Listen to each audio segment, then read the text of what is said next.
నమస్తే, welcome to social post. నేను మీ మాధురి. ఈ రోజు మనతో పాటు ఉన్నారు ఇంగువ కరుణమ్మ, స్పిరిచువల్ మెంటర్. నమస్తే అమ్మా. నమస్తే. అమ్మ, ఈ మధ్య కాలంలో మార్కెట్లోకి మణిదీపేశ్వరి అని చెప్పి నేను దేవతని దుష్ట సంహారాని కోసం వచ్చాను అని చెప్పి ఒక ఆమె వచ్చారు. నిజంగా కలియుగంలో కలిరాకను మనం చెప్తున్నాము. కాకపోతే ఇలా అమ్మవారు కూడా దుష్ట సంహారానికి అవతారం ఎత్తుతారని చెప్పి ఏమైనా వచ్చాయా? ఎవరు అసలు ఈ మాత? ఎత్తుతారండి. అవతారాలకి ఉంది బోళ్ళు మంది ఎత్తుతారు. అవసరార్థం ఉదర పోషణార్థం బహుకృత వేషం అన్నారు. ఓకే. ఆ విధంగా అవతారాలు ఎత్తే మాతలు, పితలు, బాబాలు, స్వామీజీలు ఇలా చాలామంది ఉన్నారు. వాళ్ళందరూ ఆ కేటగిరీలోకి వస్తారు.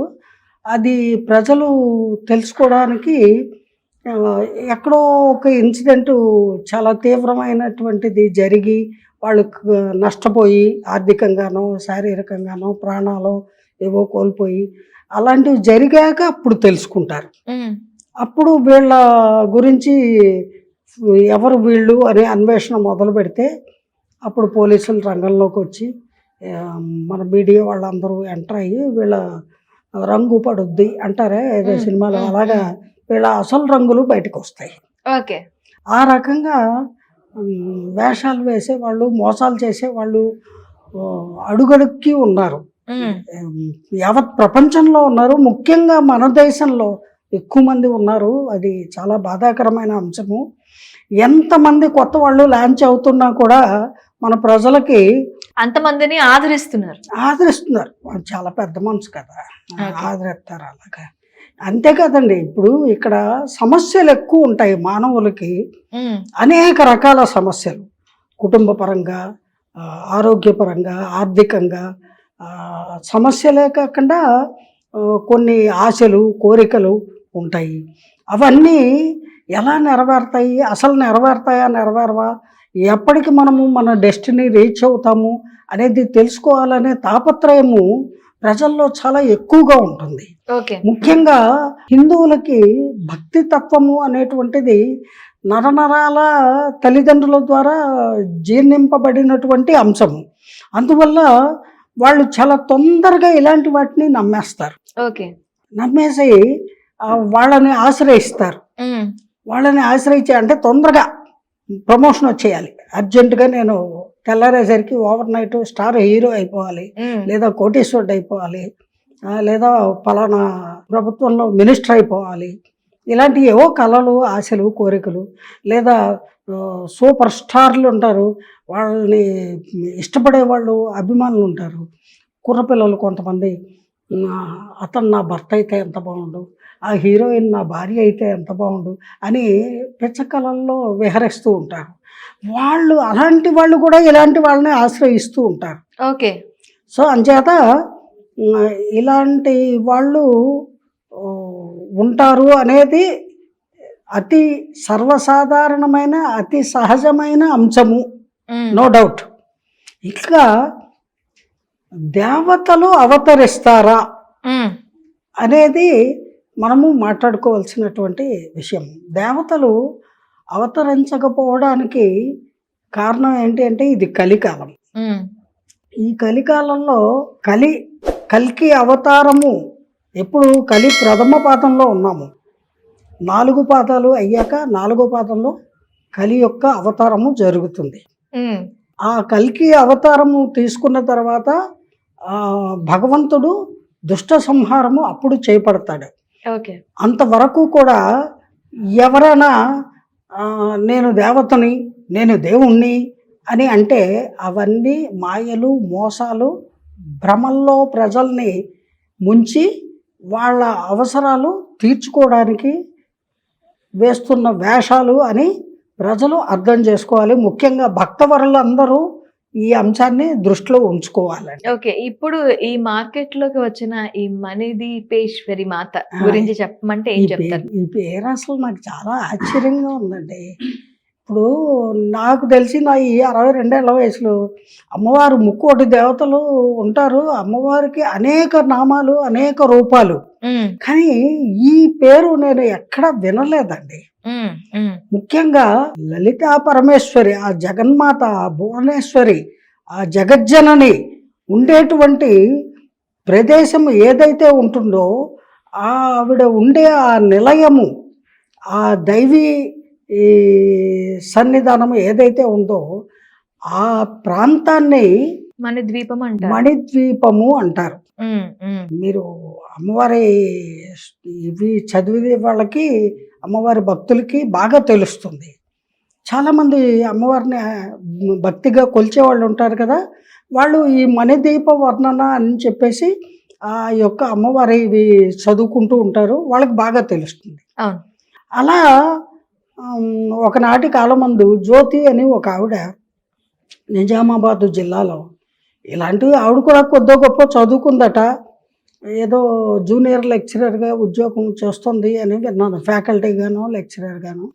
మరి ఆవిడ కూడా చదివే ఉండొచ్చు, ఆవిడకి కూడా అమ్మవారి పట్ల విశ్వాసం ఉండుండొచ్చు, నమ్మకం ఉండుండొచ్చు. ఆవిడ ఈ పేరు ఏదో బాగుంది, ఇది నేను పెట్టేసుకుంటే పోలా అని అనుకుని ఉంటుంది. జ్యోతి అలియాస్ మణిదీపేశ్వరి అంటారు. Yes yes yes. అలా ఆవిడ ఈ పేరు కొత్తగా ఉంది,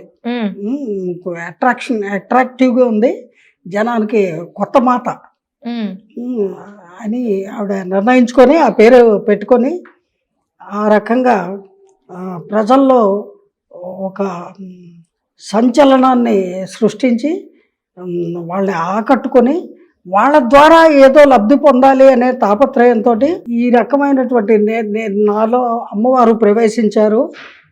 ఆవిడ పేరు మణిదీపేశ్వరి. ఆవిడ ఇలా చెప్పమన్నారు, అలా చెప్పమన్నారు, అందుకని నేను చెప్తున్నాను అని చెప్పి కొత్తగా అవతరించినటువంటి మాత అని వింటున్నాను. నేను ఛానల్స్లో అక్కడ ఇక్కడ విన్నాను చెప్పుకోగా. ఆవిడ బాధితులు మాట్లాడిన మాటలు కూడా విన్నాను నేను. మరి ఇప్పుడు జనం వెళ్ళడం మొదలెట్టాక ఎప్పుడైతే ఎవరైతే బాధింపబడతారో వాళ్ళే బయటకు వచ్చి చెప్పుకుంటారు. మేలు కలిగిన వాళ్ళు చెప్పరు. మేలు ఇట్లాంటి వాళ్ళ దగ్గర ఎలా కలుగుతుందండి? ఖచ్చితంగా కాదు. ఎందుకంటే వీళ్ళు అవతారాన్ని స్వయంగా ఐఎమ్ స్వయంభూ అని అన్న విధంగా ప్రకటించుకుంటున్నారు. వీళ్ళు ప్రకటిత మాతలు, ప్రత్యక్ష మాతలు కాదు, అవతరించిన దేవతామూర్తులు కాదు. ఆ లెక్కకు వస్తే అమ్మవారి అనేక రూపాల్లో ఏ రూపానికి ఆ పేరు లేదు, ఏ శాస్త్రంలోనూ లేదు. అమ్మవారి యొక్క నిలయము, శాశ్వత నిలయమైనటువంటి ఆ మణిద్వీపము అనేటువంటిది ఏదైతే ఉందో ఆ పేరుని ఈవిడే మణిదీప వర్ణనలో మణిద్వీపంలో కొలువై ఉంది మణిదీపేశ్వరి రూపంలో అని చెప్పి ఒక లైన్ ఉంటుంది. ఆ పేరుని అట్లా తీసుకుందేమో ఆమె. ఏదైనప్పటికీ కొత్తగా ఉంది, జనాలకు కొత్తగా ఉంటుంది అని ఆవిడ. ఇప్పుడు ఆల్రెడీ అందరికీ లలితా పరమేశ్వరి, కంచి కామాక్షి, మధుర మీనాక్షి, బెజవాడ కనకదుర్గమ్మ ఇవన్నీ పాపులర్ అయిపోయినటువంటి అమ్మవారి పేర్లే కదా. అందుకని ఇంకెవరో ఆ మధ్య శాంభవి అని వచ్చారు, ఇంకేవేవో పేర్లు పెట్టుకుంటున్నారు కదా అమ్మవారివి. లలిత సహస్రనామాల నిండా ఆ సహస్రంలో పేరు ఇదేదో చాలా బాగుంది అని ఈ పేరుని ఆవిడ సెలెక్ట్ చేసుకున్నారు. What ever it may be, recent గా లాంచ్ అయినటువంటి ఒక 2 years అయిందిట. ఈవిడ 2023లో మొదలు పెట్టింది ఈవిడ దుకాణము. ఈ దందా అంటాము మనము వాడుక భాషలో, అయితే ఈ వ్యాపారము మొదలుపెట్టి జనాకర్షణకి ఒక ఎంటీ ప్లేస్ చూసుకొని అక్కడ ఒక గృహాన్ని నిర్మించుకొని ఆ ఇంట్లో నా ఎత్తు విగ్రహాన్ని పెట్టేసేసి, ఆ విగ్రహం ఏంటి, అమ్మవారి విగ్రహం పెట్టారు. ఈమె విగ్రహం కాదు, ఈవిడిది కాదు. అమ్మవారి విగ్రహం పెట్టి అక్కడ ముందు ఈవిడ నిగ్రహం లేకుండా గెంతులు వేస్తుంది అన్నమాట. వచ్చాను నేను దుష్ట సంహారము చేయడానికి అని ఎగురుతోంది.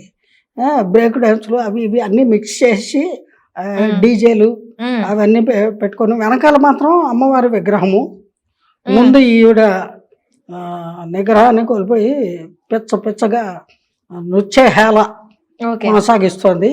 దానికి వీళ్ళందరూ కంగారు పడిపోయి బాబోయ్ ఏమిటో నిజమేమో అనుకొని తండోపతండాలుగా ఈ రావడానికి ఆవిడ ఒక టీంని అరేంజ్ చేసుకున్నారు.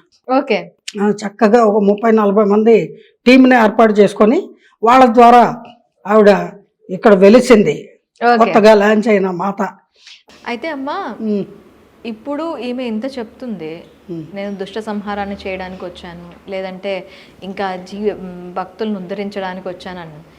బూతులు కూడా మాట్లాడుతుందని విన్నా, నేను కొన్ని వీడియోస్లో చూసా. ఉచ్చరించడానికి వీలు కాని పదాలన్నీ మాట్లాడుతుంది. నిజంగా అమ్మవార్లు ఇట్లా మాట్లాడతారా? లేదండి, ఇప్పుడు అమ్మవార్లు అయితే మాట్లాడరు, లేదా అమ్మవారి భక్తులైతే మాట్లాడరు, కనీసము సంస్కారము ఉన్నవాళ్ళు అయితే అస్సలు మాట్లాడరు. ఇవన్నీ మైనస్ ఆవిడలో క్రిస్టల్ క్లియర్గా అర్థమవుతుంది కదా. She is very ordinary human being. మరి ఆవిడ దగ్గరికి ఇంకా క్యూ కట్టి వెళ్ళే వాళ్ళందరికీ ఈ పాయింట్ తట్టలేదేమో. ఆవిడ మామూలు మనిషి అండి, మామూలు మనిషి కాబట్టే మామూలు భాష వచ్చేస్తుంది. దుష్ట సంసారం చేయడానికి వచ్చానా అని ఎలా అంది అంటే ఇప్పుడు మామూలు మాటలు వచ్చేస్తాయి. ఓకే, ఎవరో ప్రెస్ వాళ్ళు వెళితే వాడుకో గెడుకో అని ఏవో అన్నారు అనకూడదు, క్షమించండి, నా నోట బూతులు వస్తున్నాయి అంటే అవి అలాంటి బూతులు మాట్లాడుతున్నారు ఆవిడ. మరి అది ఎంత అసభ్యకరంగా ఉంటుంది, వినడానికి కూడా చాలా జిగుప్సాకరంగా ఉంటుంది. ఆడవాళ్ళు బూతులు మాట్లాడితే అసలు చాలా చండాలం. అంతకంటే అందులో అమ్మవారి పేరు చెప్పుకొని అమ్మవారు నేనే అమ్మవారిని అంటూ బండబూతులు మాట్లాడితే చాలా దారుణం. ఎవరో ప్రెస్ వాళ్ళు ఇంటర్వ్యూ కోసం పెడితే వాళ్ళని బూతులు మాట్లాడిందట. ఇవన్నీ కరెక్ట్ కాదండి, కరెక్ట్ కాదు. అక్కడే అర్థమైపోతుంది she's very very very ordinary human being. She's ఏ వేషగత్తల్ని మోసగాళ్ళని నమ్మారంటే నమ్మే వాళ్ళకి బుద్ధి లేదని అర్థం. ఆవిడ తప్పేం లేదు, ముందే చెప్పాను కదా, ఉదర పోషణార్థం బహుకృత వేషం అని. లక్షలకు ఈజీగా ఓవర్ నైట్ గడించాలి అంటే ఇలాంటి యాసాలు వేసే వాళ్ళు ఉంటారు. వాళ్ళు అక్కడ ఏదో కొన్ని ఎకరాల స్థలము అమ్మడానికి ప్లాన్ వేసుకొని కొంతమంది కలిసి ఒక టీమ్గా ఇక్కడ ఒక అమ్మవారిని లాంచ్ చేశారు. అది అన్నమాట అసలు విషయం. అయితే జనరల్ గా దుష్ట సంహారం చేస్తే నేను చేయటానికి వచ్చానని చెప్తుంది, కానీ ఇంకేదో చేస్తానని అంటోందట. అవునండి, ఒక ఛానల్లో ఆవిడ గురించి వినండి అని నాకు కూడా దైవభక్తి కదా అమ్మ, మీకు ఈ అమ్మవారు చాలా మహిమ కలది అని ఎవరో చూపించారు. చూపించగానే చూసి వెంటనే నాకు మొత్తం నవనాళ్ళు షేక్ అయిపోయాయి అనమాట. రే నేను వచ్చాను రా, దుష్ట సంసారం చేస్తున్నాను రా, దుష్ట సంసారం చేయడానికి వచ్చాను రా అంది. సంసారమా ఇది అంటే దుష్ట సంహారానికి బదులు ఆవిడ ఆవేశంలో అంటే పూనకం వచ్చినట్టుగా ఆవేశంలో మాటలు తడబడతాయి కదా. ఆవేశంలో మాటలు అంటే అమ్మవారికి అయితే తడబడవు, అప్పటికైనా వాళ్ళకి అవేర్నెస్ రావాల్సింది ఉంది. జనాల్లో అవేర్నెస్ రావాలి అంటే ఇలాంటి స్వామీజీలు కానీ ఇలాంటి అమ్మవార్లు కానీ మన ముందుకు వచ్చినప్పుడు వాళ్ళు నిజమా కాదా అన్న చెప్పే ఒక థాట్ ప్రాసెస్ రావాలంటే అసలు వాళ్ళలో ఏం చూడాలంటారమ్మా? మనకి అనేక దేవాలయాలు ఉన్నాయి, అలాగే మన పురాణాల్లోనూ మన ఇతిహాసాల్లోనూ మన ముక్కోటి దేవతలకి సంబంధించినటువంటి అనేక విశేషమైనటువంటి చరిత్రలు ఉన్నాయి, కథలు ఉన్నాయి. వాటిని ఎవరైనా భక్తి భావనతోటి ఫాలో అయ్యేటువంటి వాళ్ళు భక్తవర్లు ఇటువంటివి నమ్మకూడదు. ఓకే, తత్సంబంధిత దేవి దేవత మూర్తులకి సంబంధించిన దేవాలయాలు ఉన్నాయి కదా, అక్కడికి వెళ్ళి అక్కడ వాళ్ళ యొక్క భక్తిని ప్రదర్శించి అక్కడ వాళ్ళు భక్తిగా పూజలు, సేవలు, ధ్యానము ఇత్యాది కార్యక్రమాలు అక్కడ పెట్టుకోవాలి. అంతేగాని మనిషిని దేవుడు అని ఆ రకంగా నమ్మి ఏదో అయిపోతాము, ఏదో మన సమస్యలు సాల్వ్ అయిపోతాయి అనుకోవడము అజ్ఞానము, మూఢత్వము అండి. ఇంకా ఈ కాలంలో కూడా ఇలాగ పరిగెత్తుతున్నారు అంటే వ్యాపారం, ఇది నథింగ్ బట్ బిజినెస్. క్రిస్టల్ క్లియర్గా తెలుస్తోంది. ఓకే, సర్వజీవుల యందు పరమాత్ముడు ఉంటాడు, ఇది సత్యము, పరమ సత్యము అనే కదా మన పురాణాలన్నీ చెప్తున్న అంశము. మరి అటువంటిప్పుడు మేము అక్కడికి వెళ్ళే ప్రతి వాళ్ళలోనూ దేవతలే కదా. అవును, మరి ఇంకో దేవతతో పని ఏంటి వాళ్ళకి? వాళ్ళలో ఉన్న దేవతని వాళ్ళు రియలైజ్ అయితే వాళ్ళ దగ్గరికి అవతాల మూర్తులకి వెళ్ళి మొక్కరు, వెళ్ళరు, ఓకే, మోసపోరు, చక్కగా దేవాలయానికి వెడతారు. లేదా వాళ్ళ శక్తి కొద్దీ ఇంట్లో దేవి దేవతా విగ్రహాలను చిన్న చిన్న బొమ్మలను పెట్టుకొని వాళ్ళకు వచ్చినటువంటి పూజలు సేవలు చేసుకొని కొలుచుకొని తలుచుకుంటారు కదా. ఇలా మనుషుల్ని నమ్మి మోసపోవడం ఏంటండి? మోసపోయాక అప్పుడు లబోదిబోమని ఏం ప్రయోజనం? పోలీస్ స్టేషన్లకు వెళ్ళి వాళ్ళ మీద కేసులు పెట్టి వాళ్ళని జైల్లోకి పంపించి ఇవన్నీ అవసరమా? ఇవన్నీ సమాజంలో నిత్యము జరుగుతూ ఉన్నాయి, ఏదో ఒక మూల జరుగుతున్న అంశాలు. కాకపోతే ఇక్కడ ప్రజలందరికీ నేను ఒక అంశము అందరికీ తెలిసినదే అయినా మళ్ళీ చెప్పాలనుకుంటున్నాను. జగన్మాత అయినటువంటి ఆ జగజ్జనని, ఆ భువనేశ్వరీ దేవి, ఆ అమ్మవారు ఎక్కడైతే ఉంటారో ఆ లోకాన్ని మణిద్వీపము అంటారు. మణి అంటే డైమండ్ లాంటిది. అది ఎటువంటి మణి? చింతామణి. చింతామణి అంటే అర్థం ఏమిటి? కోరిన కోరికలను తీర్చేటువంటిది. ఎటువంటి కోరికైనా తీర్చగలిగేది ఒక్క అమ్మవారే. అవును కదా, గాడెస్. ఆ అమ్మవారు ఉండేటువంటి నిలయము ఎక్కడ ఉంటుంది? ఆ మణిద్వీపము అనేటువంటి ప్రదేశంలో. అది ఎక్కడుంది? మనకు తెలిసి 7, 7, 14 లోకాలు. ఊర్ధ్వ అధో లోకాలు, అతల వితల సుతల రసాతల మహాతల పాతాళము, అవి భూమికి అడుగున ఉండేటువంటివి.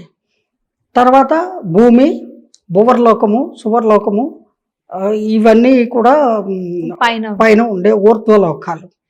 వాటన్నిటికీ ఆ 14 లోకాలకి పైన ఉండేటువంటిది బ్రహ్మలోకం. ఆ బ్రహ్మకి కూడా పైన ఉండేటువంటిది ఏముంటుంది? శూన్యము కదా.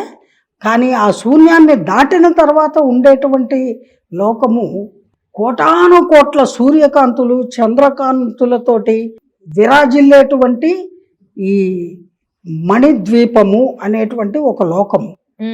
ఆ లోకములో మళ్ళీ 16 భువనాలు ఉంటాయి. అవన్నీ దాటుకున్న తర్వాత అక్కడ అమ్మవారు ఉంటారు. భువనేశ్వరీ దేవి జగన్మాత, ఆవిడ యొక్క నిలయము ఆ ప్రదేశము కాబట్టి దాన్ని మణిద్వీపము అంటారు.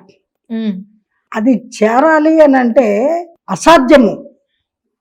ఎందుకంటే ఈ ముక్కోటి దేవతల్ని సృష్టించిందే జగన్మాత. అటువంటి జగన్మాతకి చేరువ ఎవరు కాగలరు? ఆ దేవీ దేవతలు మాత్రమే. ఆ దేవీ దేవతలకి ఈ 16 భువనాల్లో వాళ్ళకి ఎంట్రన్స్ ఉంటుంది. ఓకే, అంతేగాని తక్కిన జీవరాశులకు ఉండదు. ఆధ్యాత్మిక జీవనం గడిపే వాళ్ళకి అర్థమవుతుంది, లేదా ఆధ్యాత్మిక జీవనాన్ని ఇష్టపడే వాళ్ళు, ఆధ్యాత్మిక సంబంధిత గ్రంథాలను పఠించే వాళ్ళకి ఇవన్నీ తెలుస్తాయి. అవును. ఎవరో ఒకళ్ళు పొట్టకూటి కోసము ఆ పేరు బాగుందని సెలెక్ట్ చేసుకుని నేను మాతని, నేను పితని అంటే ఇలాంటి వాళ్ళు తారసపడేటప్పుడు ఏం చేయాలంటారు? వెళ్ళకూడదండి, ఎంటర్టైన్ చేయకూడదు, వాళ్ళ దగ్గరికి వెళ్ళకూడదు, మోసపోకూడదు, అవేర్నెస్ తేవాలి. ఎవరైనా సరే అటువంటి వాళ్ళని పెంచి పోషించకూడదు అంటాను నేను. ఓకే, 10 మంది పెడితేనే కదా వీళ్ళకి గుర్తింపు వస్తుంది. అవును. వాళ్ళు ఇప్పుడు అనేక మాధ్యమాల్లో నేను ఫలానా అని చెప్పుకుంటూ వాళ్ళని ప్రకటించుకుంటే వాళ్ళు ప్రకటిత వ్యక్తులు, వ్యాపార మూర్తులే తప్ప అవతార దేవీ దేవతలు కాలేరు. ఓకే, అంచేత అటువంటి వాళ్ళని నమ్మకూడదు. ఈ కాలంలో ఎంతటి దైవభక్తి ఉన్న వాళ్ళైనా సరే దేవాలయాలకు వెళ్ళండి, లేదా మీకు ఇష్టమైనటువంటి దేవీ దేవతల ఫోటోలో విగ్రహాలు ఇంట్లో పెట్టుకొని పూజించుకోండి.